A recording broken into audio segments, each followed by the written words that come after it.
జై గురుదత్త శ్రీ గురుదత్త.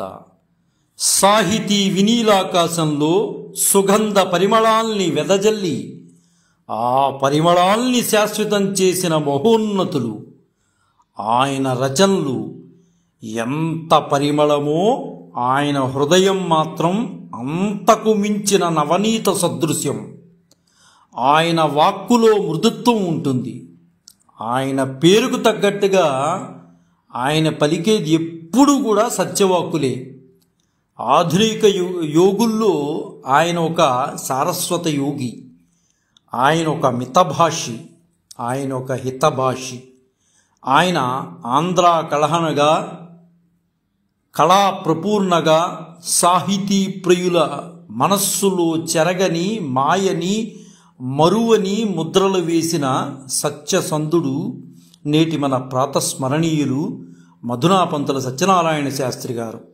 నేడు మధునాపంతుల సత్యనారాయణ శాస్త్రి గారి వర్ధంతి సందర్భంగా వారికి నివాళులర్పిస్తూ వారి జీవిత విశేషాలను తెలుసుకోవడానికి మనం ప్రయత్నం చేద్దాం.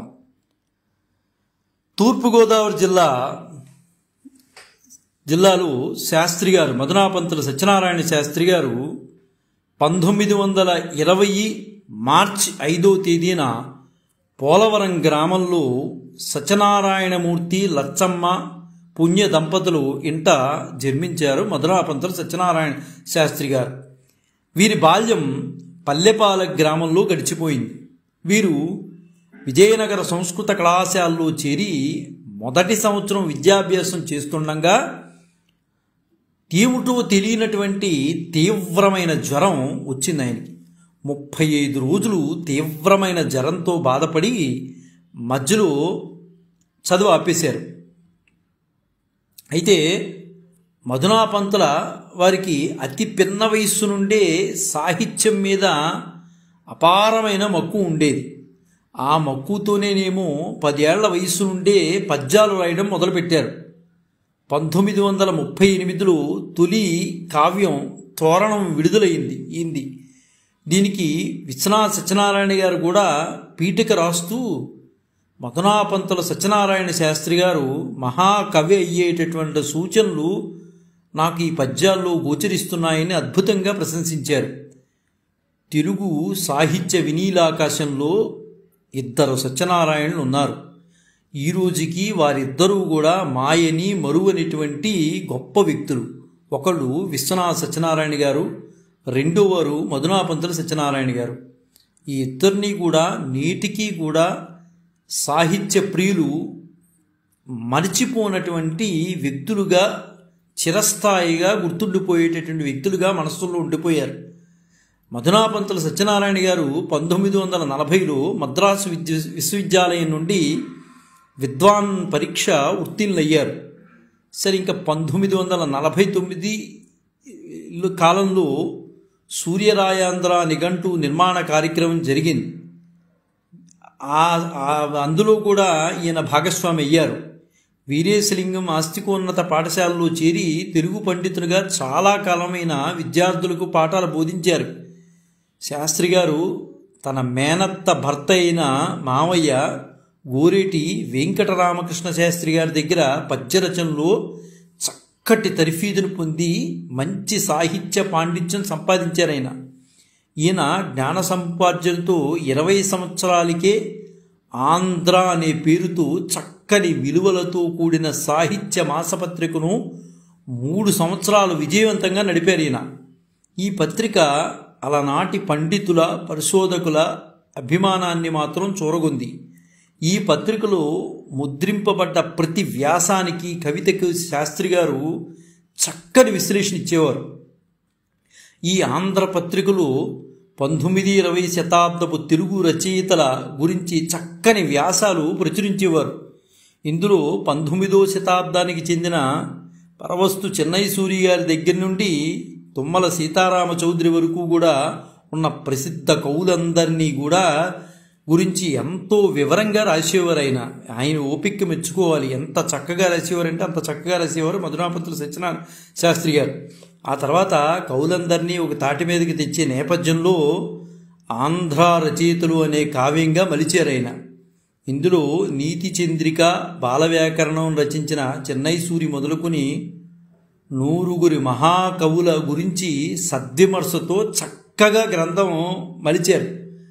2012 డిసెంబర్లో ఈ గ్రంథాన్ని మధునాపంతుల సత్యనారాయణ శాస్త్రి గారి కుమారుడు మధునామూర్తి గారు చిన్న చిన్న మార్పులు చేసి నూతనంగా మరొక 13 మంది రచయితలను చేర్చి తిరిగి ముద్రించి తిరుపతిలో తెలుగు మహాసభలులోను మరల హైదరాబాదులోనూ ఆవిష్కరించారు ఆయన. ఈ గ్రంథం గురించి మల్లంపల్లి శరభేశ్వర శర్మ గారు ఇది 3 ఖండకావ్యాల చరిత్రని ప్రశంసించారు ఆయన. ఇంకా విశ్వనాథ సత్యనారాయణ గారి తర్వాత అంతటి పాండిత్యము, అంతటి కవితాశక్తి ఉన్న మహాకవి ఎవరయ్యా అంటే మధునాపంతుల సత్యనారాయణ శాస్త్రి గారని మల్లంపల్లి వారు అభివర్ణించారు. ఆ తర్వాత ఆయన ఆంధ్రజాతి చరిత్రను పురాణంగా మలచడానికి ప్రణాళిక సిద్ధం చేసుకుని ఆంధ్రజాతి పుట్టుక మొదలు తంజావూరు నాయకుల కాలం వరకు తెలుగు సంస్కృతి, తెలుగు చరిత్ర అవినాభావ సంబంధంతో చివరి వరకు 9 పర్వాలతో రచించిన అద్భుతమైన కావ్యం ఆంధ్ర పురాణము. ప్రతి తెలుగువారి లోగిలలో తప్పనిసరిగా ఉండవలసినటువంటి పుస్తకం అనకూడదండి, మహాగ్రంథమే అనాలి. ఆ మహాగ్రంథం ఆంధ్ర పురాణం అనేది తెలుగువారైతే ఖచ్చితంగా వారి ఇంట్లో ఉండవలసినటువంటి గ్రంథం ఆంధ్ర పురాణం. ఆంధ్ర అంటే ఇప్పుడు మనం అనుకున్నటువంటి ఆంధ్ర కాదండి, అది అంతకు మునుపున్నటువంటి విశాలాంధ్రప్రదేశ్ అంటే తంజావూరు దాకా ఉండేటటువంటి ఆంధ్రదేశం అని అర్థం. అంటే ఈ ఆంధ్రదేశ చరిత్ర అంతా కూడా ఈ గ్రంథంలో నిక్షిప్తమై ఉంటుంది. ఈ కృతిగా గాను వీరికి ఆంధ్రప్రదేశ్ సాహిత్య అకాడమీ అవార్డు కూడా లభించింది. దానికి వీరు మరో అందమైన కావ్య చరిత్ర అందించారు. ఈయన ఖచ్చితంగా చెప్పుకోవాలంటే ఒక అందమైన కావ్య చరిత్రను అందించారు ప్రజలకి. చరిత్రలో వివిధ రంగాల్లో ప్రసిద్ధి పొందిన వారి గురించి మధునాపంతుల సత్యనారాయణ శాస్త్రి గారు రాసినటువంటి ప్రసిద్ధ గ్రంథం. ఇందులో శాలివాహనుడు, మాధవవర్మ, అన్నమయ్య జీవితాలను చిత్రీకరించారు. శాలివాహనుడి నుండి సాహిత్య కృషిని, మాధవవర్మ రాజకీయ చతురతని, గొంకరాజు ప్రభుభక్తిని, ఇలా అన్నమయ్య ఆధ్యాత్మికతను ఇందులో ఎన్నో అందంగా మలిచారాయన. ఇంకా వీరు కన్యాకుమారులో అరుణోదయం అనే ఖండిక కూడా రాశారు. తెలుగు భాషలో ఒక అద్భుతమైన ఖండకావ్యంగా దీన్ని అభివర్ణించవచ్చు. ఇంకా వీరు తోరణములు, శ్రీఖడ్గములు, చైత్రరథము, కేళాకుడి లాంటి ఎన్నో ప్రముఖ కావ్యాలు కూడా రాశారు. అలాగే వీరి నవలలు, కథలు, చరిత్రలు, నాటకానువాదాలు, వ్యాసాలు ఇలా అన్ని ప్రక్రియలను అద్భుతమైన రచనలు చేసిన సాహిత్య ప్రియుల మదిలో చెరగని ముద్ర వేశారు మన మధునాపంతుల సత్యనారాయణ శాస్త్రి గారు. అలాగే బోధవృక్షము, బుద్ధుని చరిత్ర ఆధారంగా వ్రాయబడిన నవల కళ్యాణ తారక అనేది ఇది కూడా చాలా బాగుంటుందండి. ఇందులో శ్రీకృష్ణదేవరాయలు కొండపల్లి ముట్టడి గురించి ఇతివృత్తంతో రాశారు, చాలా బాగుంటుంది ఇది. ఇంకా వీరు పతంజలి చరిత్ర, ధన్వంతరి చరిత్ర, షడ్దర్శన సంగ్రహం లాంటి మరుపురాని మధురమైన రచనలు చేసి సాహితీ వినీలాకాశంలో మగుటం లేని మహారాజుగా వెలిగారు మన మధునాపంతుల సత్యనారాయణ శాస్త్రి గారు.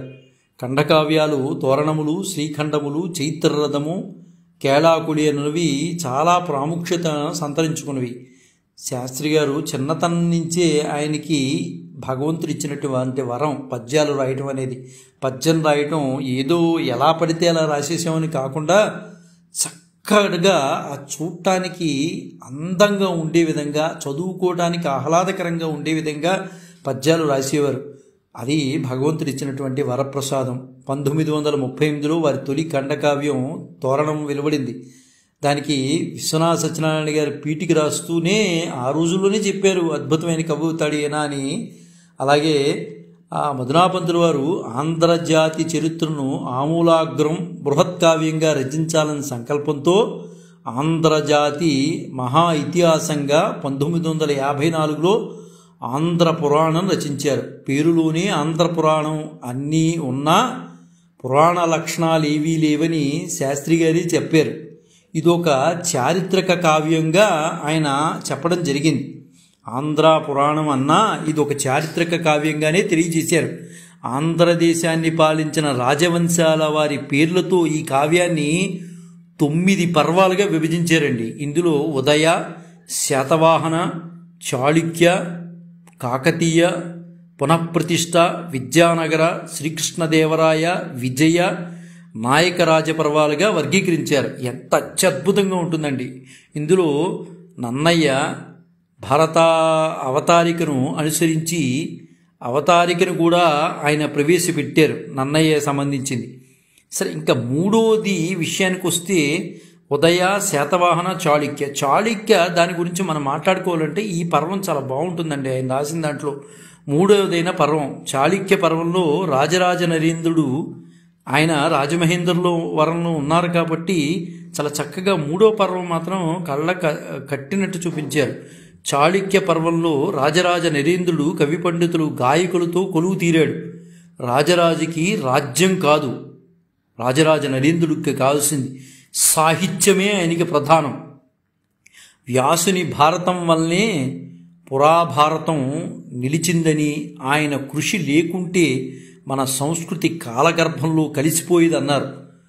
కొలువులో ఉన్న నన్నయ్య నారాయణ భట్టులను ఉద్దేశించి వ్యాసకృతమైన భారతాన్ని ఆంధ్రీకరిస్తే సనాతన ధర్మం వెల్లివిరుస్తుందని రాజరాజు తన అభిప్రాయాన్ని వ్యక్తీకరించాడు.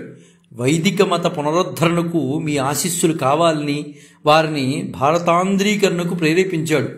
భారతాంధ్రీకరణ ఏ విధంగా సాగాలో చెబుతూ అక్షరరమణీయమైన ప్రసన్న కథా మధురంబై ఉండాలని సూచించాడు.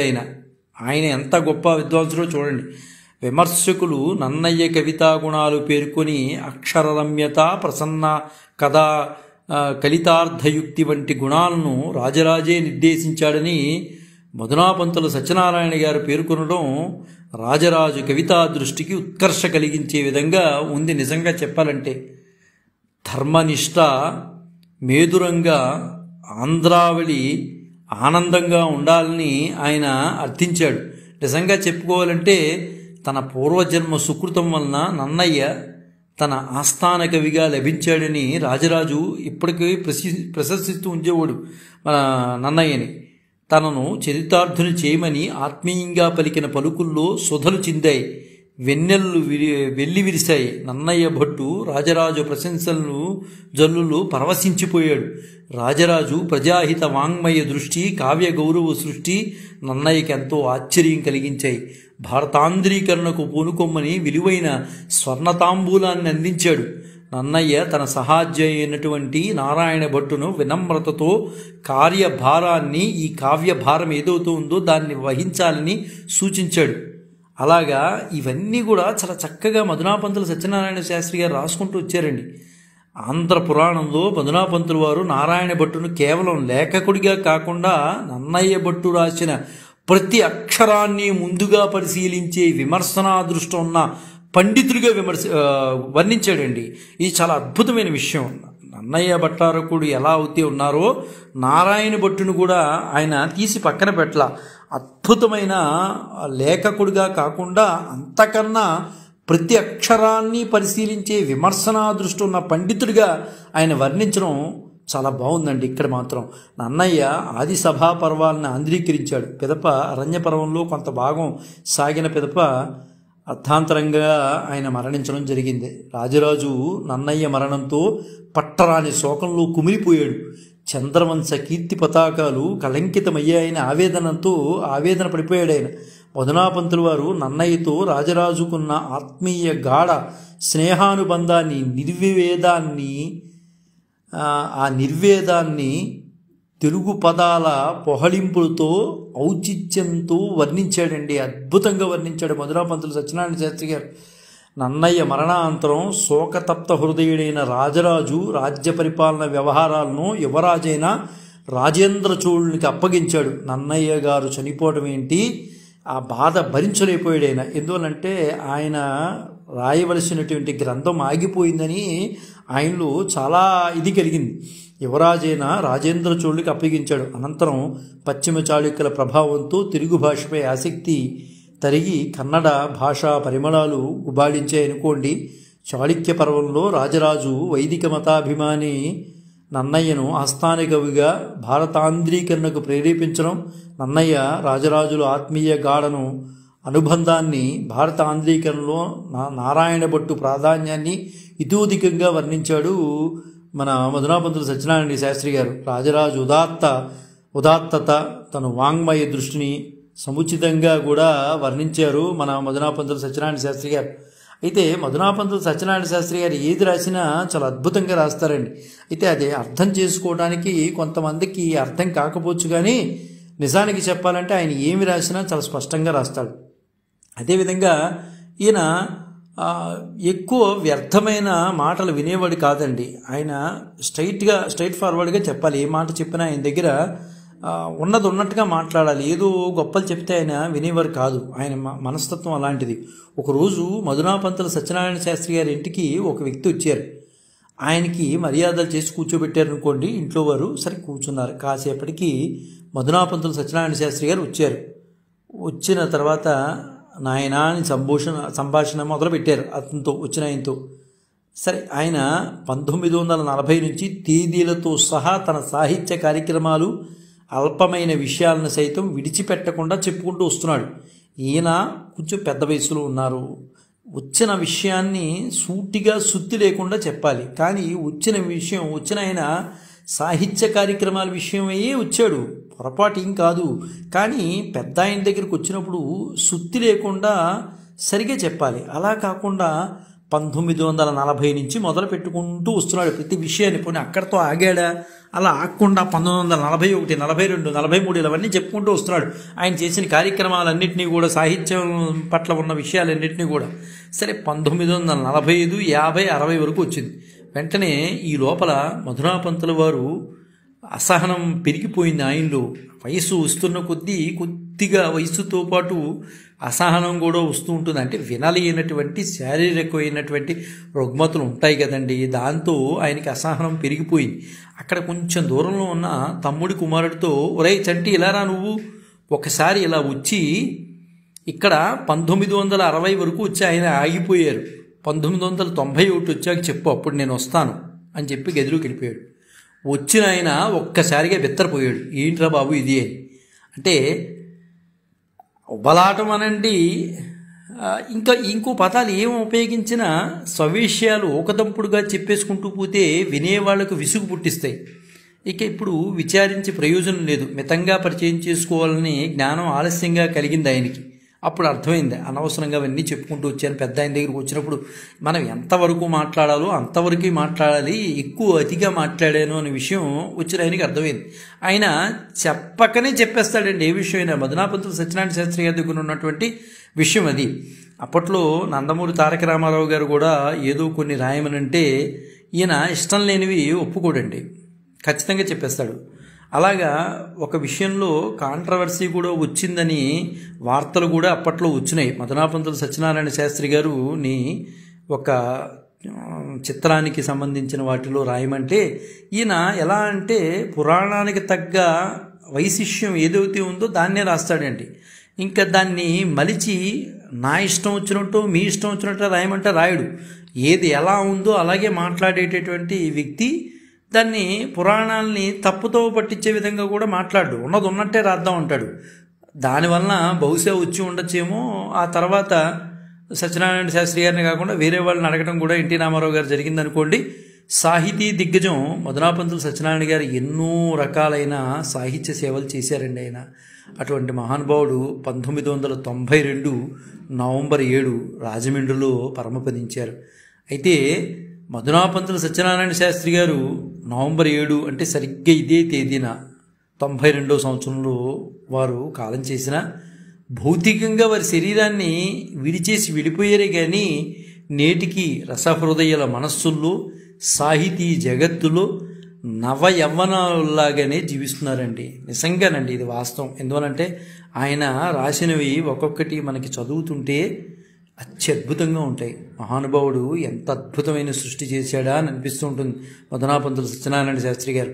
నిజంగా ఆయన ముక్కుసూటి మనిషి అండి. ఏ విషయాన్ని కూడా దాపరికం ఉండేది కాదు. అయితే ఆయన దగ్గర ఎక్కువ మాట్లాడితే ఆయన చికాకు పడేవారు. శారీరక శ్రమ ఏదో ఒకటి అయ్యి ఉండొచ్చు అనుకోండి, రుగ్మతలు ఏదైనా అయ్యి ఉండొచ్చు. చెప్పవలసిన విషయం చాలా కరెక్ట్గా చెప్పమనేవారు. అంత సుత్తంత వద్దు అనే పద్ధతిలో ఆయన వెళ్ళేవారు. అలాగా ఒక సాహితీ దిగ్గజంగా తెలుగువారికి భగవంతుడు ప్రసాదించినటువంటి దిగ్గజాల్లో విశ్వనాథ సత్యనారాయణ గారు ఒకరైతే, మరొకరు మనకి మధునాపంతుల సత్యనారాయణ శాస్త్రి గారు.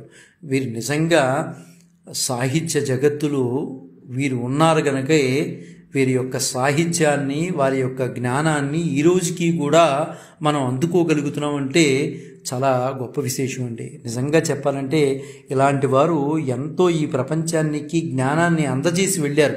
నిజంగా ఆంధ్ర పురాణం అనేది అందరి ఇంట్లో ఉండవలసిన గ్రంథంగా మనం మాట్లాడుకోవచ్చు. మహానుభావుడు ఎన్నెన్నో విషయాల గురించి రాశారనుకోండి, పెద్దల యొక్క సలహాలు కూడా తీసుకునేవాడైనా.